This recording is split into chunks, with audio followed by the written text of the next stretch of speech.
வாழ்வில் நம்மை தேடி பலர் வருவதுண்டு. சிலருக்கு அவகாசம் அளிக்கிறோம், சிலரை நாம் இழிவுபடுத்துகிறோம். அச்செயல் புரிவதென்பது பெரும் தவறாகும். எவரேனும் தம்மை நாடி வருவதற்கு 3 காரணங்கள் இருக்கலாம்: அன்பு, இல்லாமை, அதோடு இயலாமை. தம்மிடம் எவரேனும் அன்பினை வேண்டினால் அன்பு பாராட்டுங்கள், மகிழ்ச்சியுறுங்கள். இல்லாமை கொண்டு எவரேனும் அணுகினால் அத்தியாவசியம் அறிந்து இயன்றதை அளித்து அந்நபருக்கு உதவுங்கள்.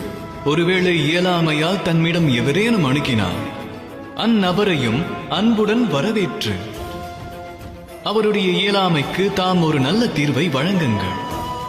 ஆனால் எவரையும் இழிவுபடுத்தலாகாது. இழிவு ஏற்படுத்தினால் விரக்தி முளைக்கும். அவ்விரக்தியானது எவரையும் தமக்கு விரோதியாக்கிவிடும். நட்புறவு கொள்ளுங்கள், ஆனந்தமடையுங்கள், நிறைந்த மனதோடு கூறுங்கள். ராதா ராதா.